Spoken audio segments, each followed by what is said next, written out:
Hey guys, HarleyDayRider back at you once again, your girlfriend HDR. This time I'm taking out a Royal Enfield Classic 350.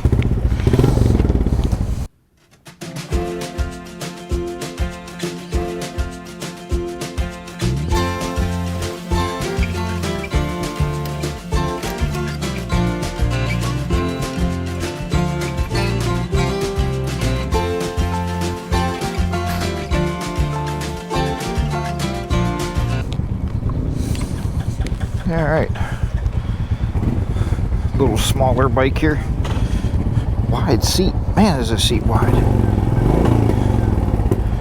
Alright, she's in neutral, still has mid controls.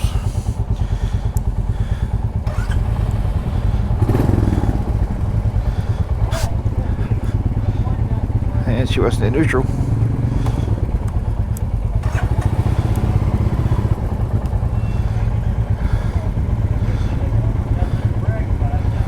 Somebody did not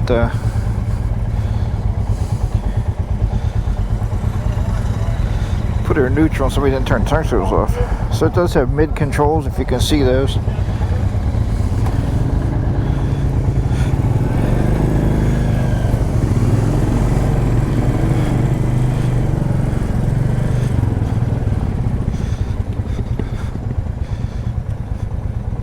This is definitely a no thrills bike.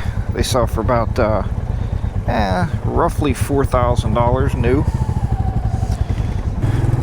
Of course, this again, this is the Royal Enfield 350 Classic. Mirrors leave a lot to be desired.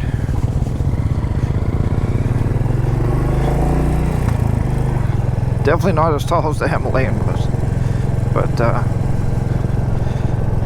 and again, people have said, HDR, wait a minute, that's got a 350cc motor on there. That's not very fast.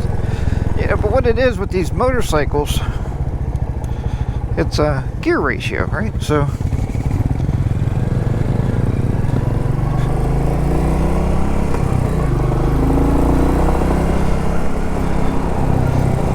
it actually has more pull-out power than the Himalayan does. And the Himalayan's a little bit bigger. I think it's a bigger engine. Maybe it's not. I gotta check on that too. I thought somebody said the Himalayan was a 400cc, where this is actually running at 350. It does have a lot of power though. A lot more pull-out power I noticed already than the Himalayan. I'm sure I'll see that down here at the stop sign.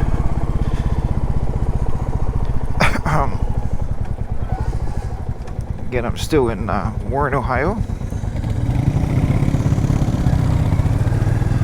Dealership name, I'm sure, will be in the title.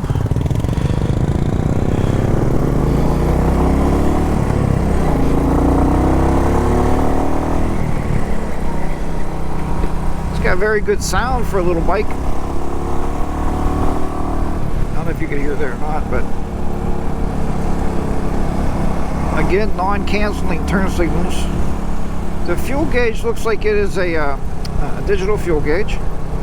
No thrills, man. There's a speedometer with a... I'm not even a built-in tach. It's just a speedometer, so...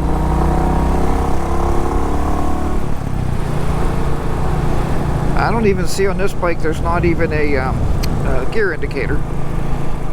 So... It's got a horn.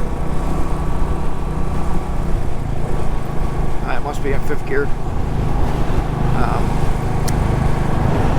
No engine guards, but you know what, it's a $4,000 motorcycle. I mean, and it looks really sharp.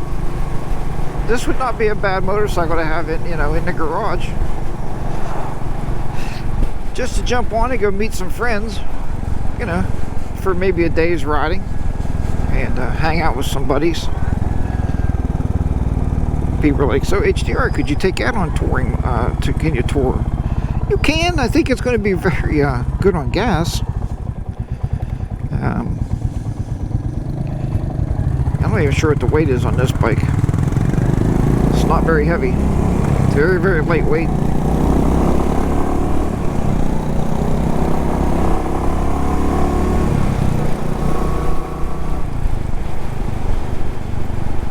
get her up to 5th gear in no time. It's 50 miles an hour, and I tell you what, she'll definitely go more. So yeah, don't ever let that whole engine thing, don't let that fool you. Don't let that, oh man, it's a 350cc. That's like a, you know, that's like a kid's bike. It's not. It's a very powerful motorcycle, and it just runs really, really well here. So now, if you never heard of Royal Enfield, you might be living in a bubble. Royal Enfield has apparently started building bikes in 1901. I've seen that on their sign back there. And they've been building motorcycles ever since. They've been revamping, redesigning. Like I said before, the only thing that's different about these is when you're doing your service, your 5,000 mile service, you have to always, you know, check the tappets, they're called, on top of the motor. So you do got to pull the gas tank, you do got to pull the head off. Now, if you're a home mechanic and you have a point setter is all you need, right? You know, the little flat things you set points with, or maybe you even gap spark plugs with. That would be the same thing that you would use on this. Now, am I talented enough to do that? Maybe if I watch somebody do it a couple times, I think it'd be okay. There is passenger pegs on this thing, so you can, you know, throw your spouse on the back here and take her for a ride. This guy in front of me here does not want to keep up with the pack here. Oh, he's slingshotting. Good deal, buddy. Let's see what these things can do, huh? But yes, this is a really nice running bike. Now, I understand this is the classic. There's also the 350 Metro. Now, the Metro has more forward controls. It's more of a, they call it more their cruiser motorcycle. I don't know what they call this one. Ooh. Yeah, I'm not sure what they call this motorcycle. If the other one's called a cruiser, maybe this one's called a bobber. I don't know. But very, very nice, comfortable ride. Shocks are really good. Of course, we're on pretty good roads here in Ohio. It's not like our Pennsylvania roads, that's for sure.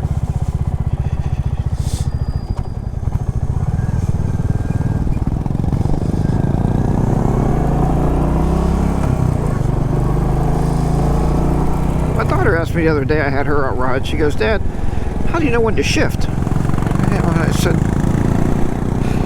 well, you just listen to the motor, right? When the motor winds out and it's not going no more, pop her in the next gear. Clutch and pop, you know, pop her in the next gear there. Like I said, there's no gear indicator on theirs, but I never had a gear indicator on my Sportster, and I don't think I had a gear indicator on the 2011. You'll know when you're in the highest gear, you know, because you're going to try to kick a 6th gear in this bike, and there's not any. Again, this is a 5-speed. It's 1 down, 4 up. So you only have 5 gears on this bike. But man, it's just a nice running bike. I don't know the way they built these handlebars. I don't know if there's any way to put lifters on here or not. I don't really think there is. I'm sure somebody will come up with something to get these up.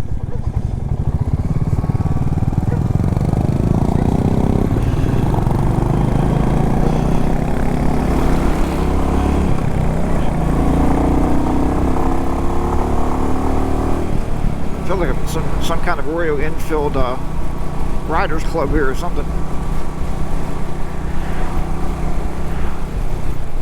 Yeah, so if you clutch and just go up and there's no more gears, then you're in 5th gear. I mean, hey.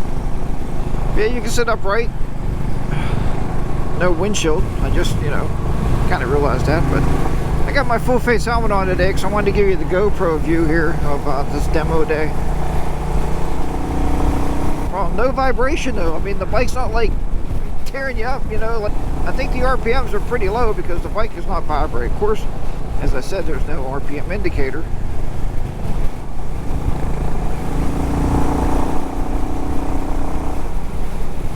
Again, this is one of them bikes I would like to just buy, have it in the garage, and just be able to take it on try the 500 mile challenge on it to see what it would be like, you know.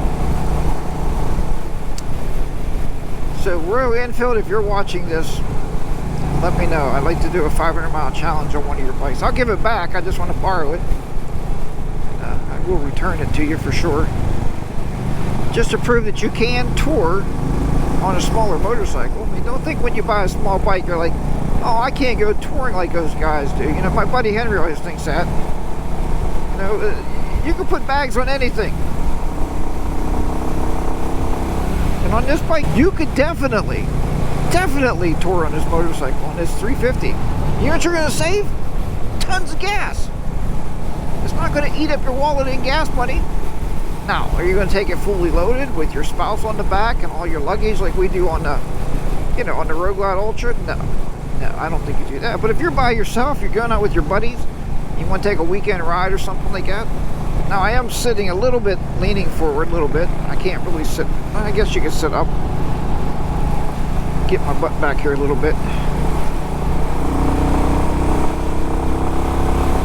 Those other bikes behind me are, what the hell's that guy doing up there? I tell you what, man, the shocks are so, let's hit some bumps. Oh, the shocks are really smooth on this thing. That was really comfortable. And like I said, it's got more power than the Himalayan. Maybe they need to put this bike on the Himalayan. I mean, this engine. I don't know. But well, again, guys, like I said, this is not really a review as much as it's what does it feel like to HDR? What do I think about this motorcycle? And I can tell you, there was another indicator there, it just came on. I don't know what that was. Oh, it's in econo mode. What? Econo mode? How do you shut that car off? I have no idea. And I can tell you the Himalayan now, the 2022s, I didn't put this in the last video. If you look at the Himalayans, they do now have the traction control where you can turn it off. She said that is for, they don't have ride modes, but they do have a,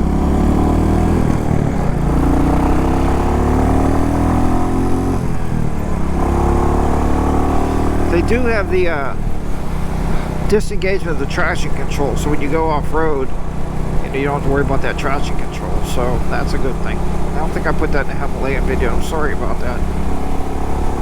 She was just reiterating that at our last little talk there. You know, they do these little talks before you go out.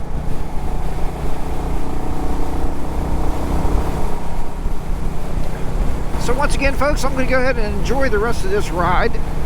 And I hope you enjoyed the ride with me here. And I hope you go to your Royal Enfield dealer and check out the new Classic and the Metro 350. Two different styles. Again, the Classic has the mid controls, the Metro has the forward control, more of a cruiser. This is more of a bobber. I will talk to you next time. Remember, ride your ride, be safe. HarleyDayRider be down and out, still here in the beautiful Warren, Ohio, on a beautiful day today. Checking out some Royal Enfield motorcycles and seeing if one of these are going to be in my future. I don't know. I love the branding. I do. I really love the brand. The guys down here that own them cannot say enough about them. Boy, you can hug the corner in this thing too. Wow.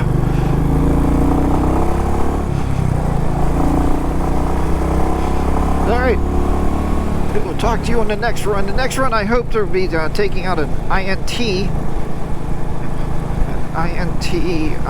650.